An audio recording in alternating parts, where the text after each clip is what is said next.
Stanley simply couldn't handle the pressure. What if he had to make a decision? Nej, what if a crucial outcome fell under his responsibility? Jeg ikke, hvad vil jeg lukke døren? Been trained for that. Hey. No. This couldn't go anywhere except badly. The thing to do now, Stanley thought to himself, is to wait. Nothing will hurt me. Jeg åbner den dør. Nothing will break me. Jeg må ikke åbne døren igen. Here I can be happy forever. Jeg må ikke åbne døren I igen. will be happy. Hvad er det for noget? Stanley waited. Hours passed, then days. Had years gone by? He no longer had the ability to tell. But the one thing he knew for sure beyond any doubt was that if he waited long enough, the answers would come. Eventually, someday, they would arrive. Soon, very soon now, this will end. He will be spoken to. He will be told what to do. Now it's just a little bit closer. Now it's even closer. Here it comes. What? Okay, som jeg prøvede at sige, velkommen igen til Stanley Parable. Det var ikke meningen, jeg skulle lukke døren, det var bare noget at komme til. Så det er også noget hak, når jeg starter med en XSplit. Nu lukker vi døren. Så, okay. Just a step through this door, Stanley thought to himself, that's all I need. If I can make it through this door, I can make it through them all. Og hvad så? When Stanley came to a set of two open doors, this was not the correct way to the meeting room, and Stanley knew it perfectly well. Perhaps he wanted to stop by the employee lounge first, just to admire it. Oh, yes, truly a room worth admiring. What a room. It had really been worth the detour after all. But eager to get back to business, Stanley took the first open door on his left. The first open door? I'm sorry, but I don't do that. Fuck, er det for noget? Men hvad er det her? Nej tak. Vi lukker den dør nu. Det kan jeg så ikke. Fuck. Vi tager den her. Vel? Stanley was so bad at following directions, it's incredible he wasn't fired years ago. Okay, hvad skal vi gøre her? Lad os se. Lad os prøve at... Skal vi? Skal vi tage den? Ja, vi tager. Look, Stanley, I think perhaps we've gotten off on the wrong foot here. I'm not your enemy, really, I'm not. I realize that investing your trust in someone else can be difficult, but the fact is that the story has been about nothing but you all this time. Yeah. There's someone you've been neglecting, Stanley. Jeg vil da noget someone you've forgotten about. Jeg vil godt den noget kigge. Stop trying to make every decision by yourself. Now, I'm not asking for me. Okay, så lad os bare tage den vej, ja. For her. Lad os bare tage den vej, Stanley. Your chance to redeem yourself. To put your work aside. To let her back into your life. Hvad er det? She's been waiting. Hvem? Ej, hvor skummelt. Jeg fik et chok. Stanley. You need to be the one to do this. To reach out to her. If you can truly place your faith in another, then pick up the phone. Lad os prøve. Hvad sker der?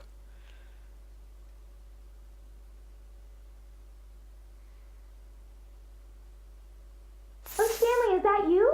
Hold on, sweetie. Sorry to keep you waiting. I'm just pulling the bread out of the oven. What? All right. Okay, what there we go. Fuck? All right, now, I want you to come in and tell me all about your day. Hvor klamt. Gotcha. Oh, come on. For klamt. Did you actually think you had a loving wife who'd want to commit their life to you? I'm trying to make a point here, Stanley. I'm trying to get you to see something. Come inside. Let me show you what's really going on. Jeg fik chokket det der.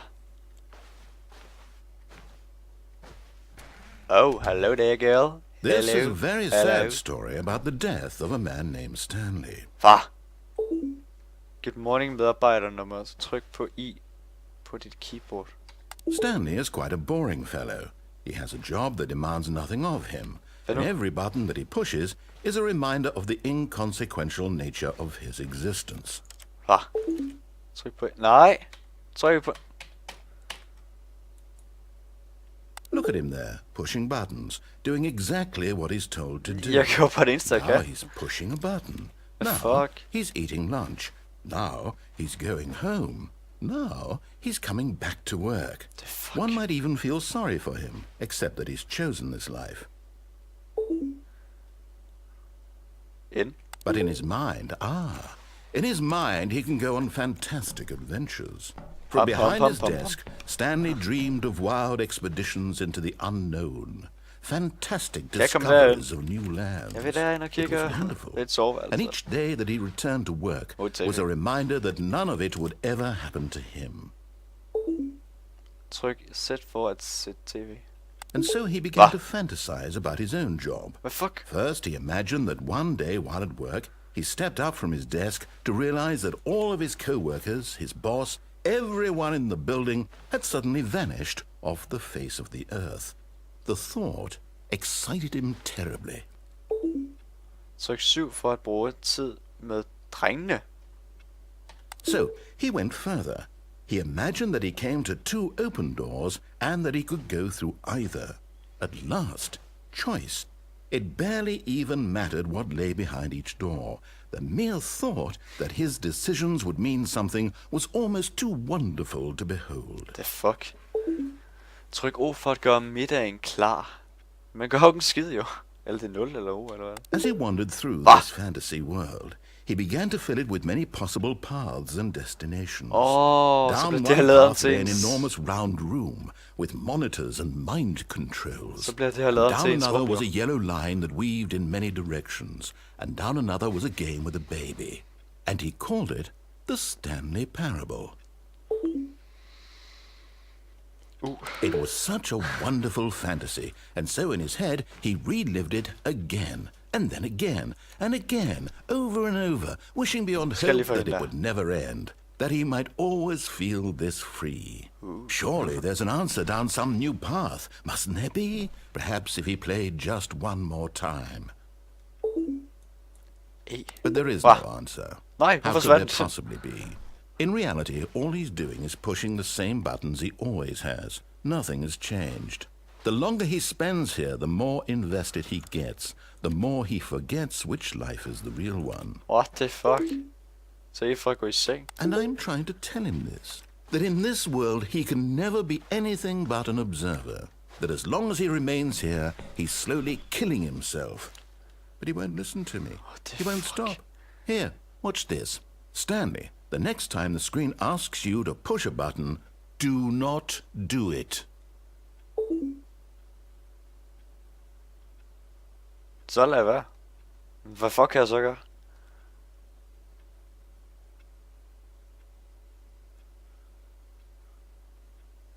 Jeg kan jo ikke gøre det jo. Hvad fuck sker der for det? Der er ikke andet jeg kan gøre, helt ærligt. Fuck dig.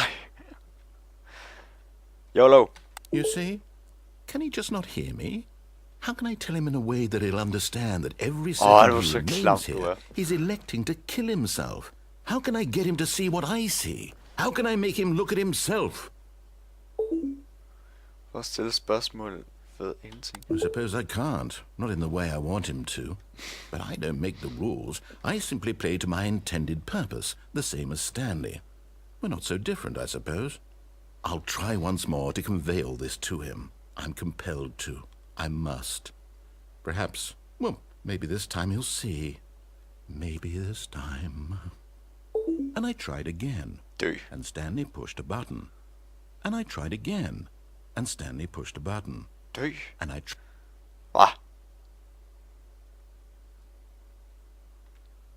Hvad skete der nu?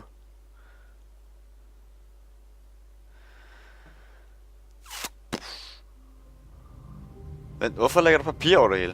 Det plejer det ikke at gøre. Der er da ikke papir over det hele sidst, gjorde det? Det gjorde det sgu da ikke.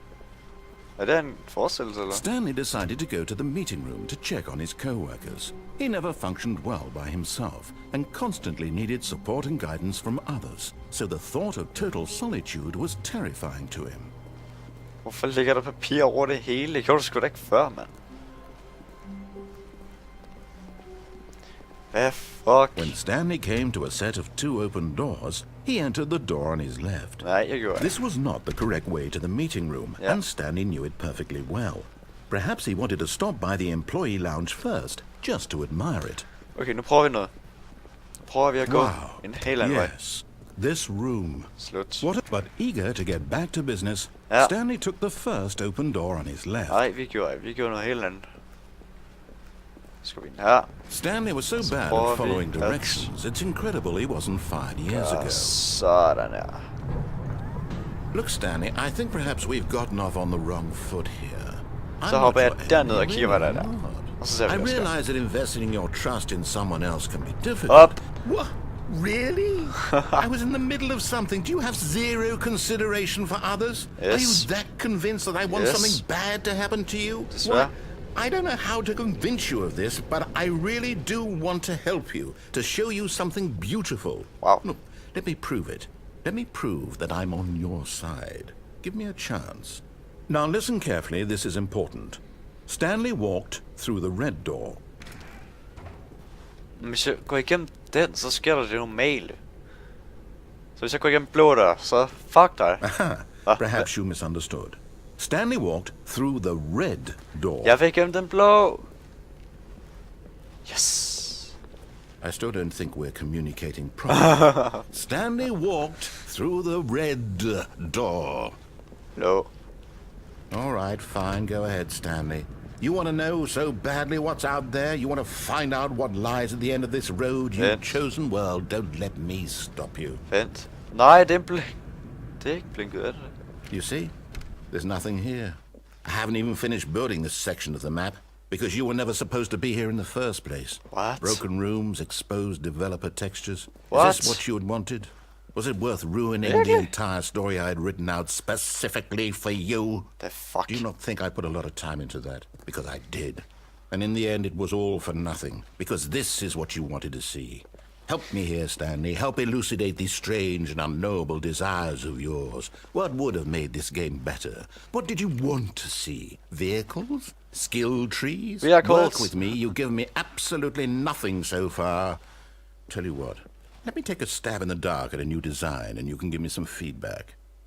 There we go. A third option. What? This already feels leaps ahead of where we were before. Go ahead, Stanley. Take it for a spin. Virkelig? Og hvad? Okay, I'm going to stop you there. Now, tell me about your experience with this new version. Would you say that the game benefited from allowing you more choices? Feel free to be honest. I'm looking for some real critical feedback here. Hvad skal man give ham?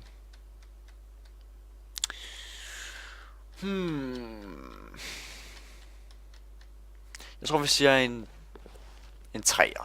Why not? Oh, of course. A 3. Really?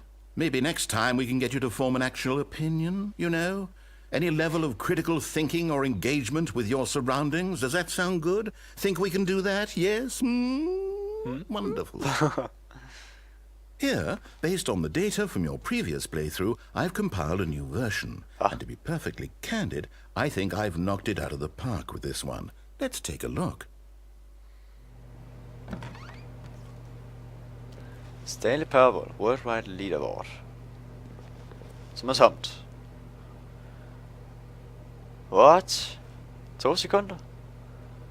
En total doors opened. Har de virkelig lavet en fucking leaderboard?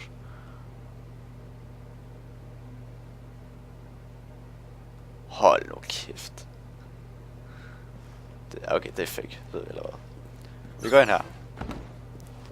Now, would you say that competitive leaderboard helped you feel motivated to keep walking through doors? Again, honest answers, please. 2. Hey, I nearly forgot. I've got a prototype of a new game I've been working on, and now would be a lovely opportunity to give it some playtesting. You wouldn't mind taking a look at it, would you? Perfect. Let me boot it up. Hvad nu? Hvad skal vi nu prøve? Hvad fuck er det, vi igennem her? In this game, the baby crawls left towards danger. What? You click the button to move him back to the right, and if he reaches the fire, you fail. It's a very meaningful game. All about the desperation and tedium of endlessly confronting the demands of family life. I think the art world will really take notice. But of course, the message of the game only becomes clear once you've been playing it for about 4 hours. So why don't you give it 4 hours of play to make sure it's effective? Be sure to keep notes on your experience. Virkelig.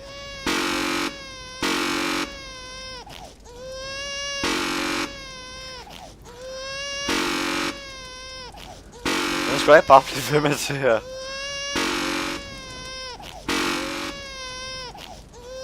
What?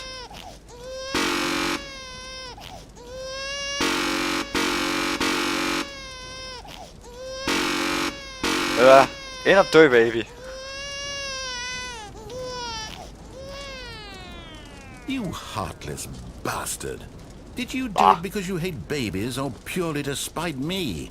Because if it's the latter, well, I don't know what to do. I'm completely out of ideas. I can't think of a single thing that might improve the experience for me. I'm not even going to try. I'm out. I'm out. I'm done. It's over. Hey, thank you for playing. Your input was extremely valuable. Oh, hey, since my game was so awful, why don't we play someone else's game? Just to ease the pain. Let's see. What do we have here? Fuck, skal vi nu igennem? Yes. This seems like it'll work. Let's give it a shot. Hvad nu? Hvad skal han nu få mig til at gøre? Well, Stanley, is this any better?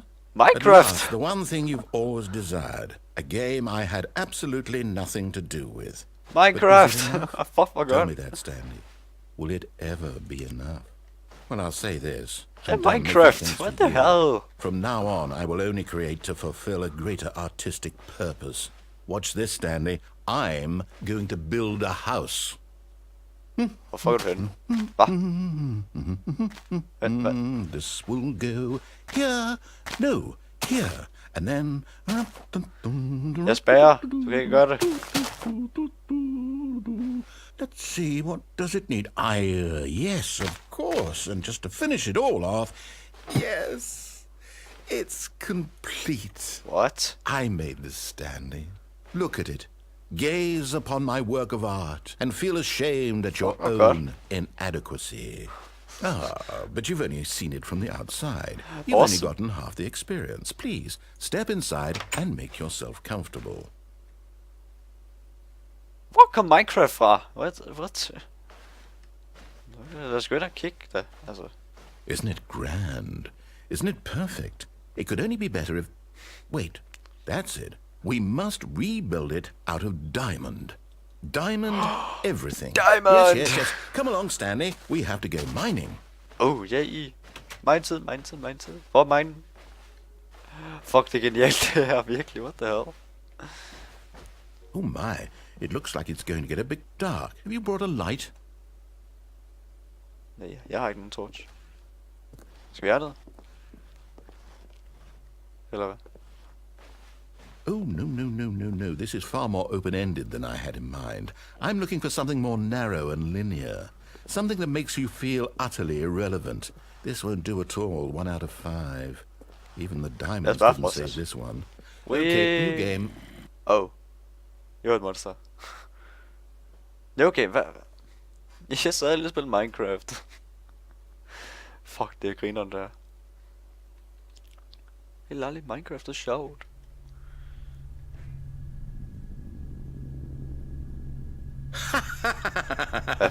Yes, I don't even know what this game is, but I love it. The portal, what you trapped in a glass box with no way out, listening to me talk. Oh, it's inspired. I couldn't have done it any better myself. What is this game even supposed to be? I can't figure it out. Okay, now I'm curious. Let's go find out what the hell this is. Så nu tager de portal. 0.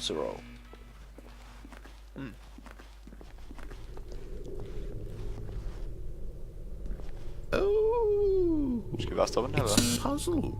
Critical thinking, Stanley. Your forte. Ja, så skal man tage den der og så lidt sætte på den. Ja, perfekt.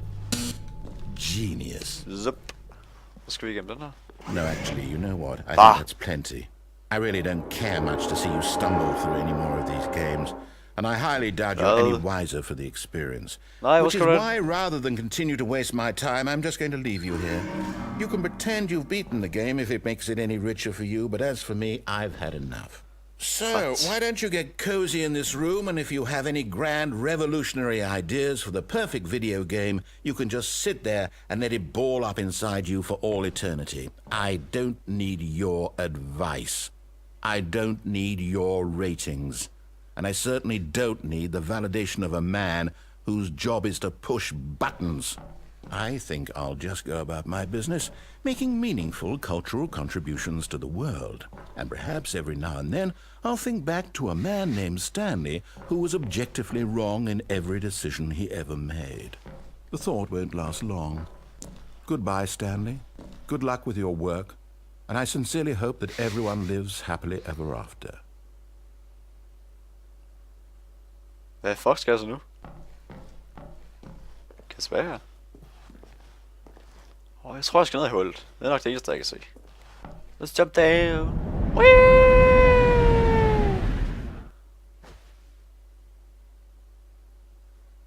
Hvad er du der for et sted?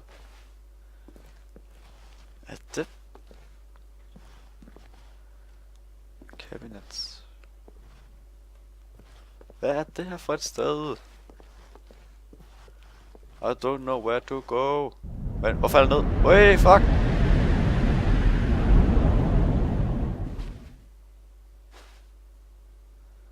Fuck, hvor creepy. Fuck, hvor er det klamt det her. Hvorfor bare skal vi tage? Den vej. Let's go. Nej, der er ikke noget der. Let's go, let's go, let's go. Let's see what we can find. Fedt, der har vi sgu da været. Løs, jeg kan se lys. Fuck. Jeg kan se lys. Vi går ind mod lyset. Hvad kan vi finde her? Hvad er det for noget? Det er jo et rum fuld af lys. Der er bare computer hen. Let's go videre and see. Må være et eller andet sted. Der er lys her. Der må... I wonder what he found. If what he wanted was to be the leading man in his own story, well, perhaps he's gotten it. Down in wherever he is right now. I wonder if he's happy with his choice. What? And if he's learned the heavy cost that comes with it. He'll understand soon what I was trying to tell him. He needs me. Someone who will wrap everything up at the end, to make sense out of the chaos and the fear and the confusion. That's who I am. That is what I mean to this world. Oh, yes. Yes, I'll be back. Yes. There's no other way. Once this ends, after it all comes to a close, then I'll be back. The end will be here soon. Very soon. Be here soon. I can wait. Og hvad så nu? Mere loading. Du vil altså det fortsætter. What the fuck? Og så restarter det.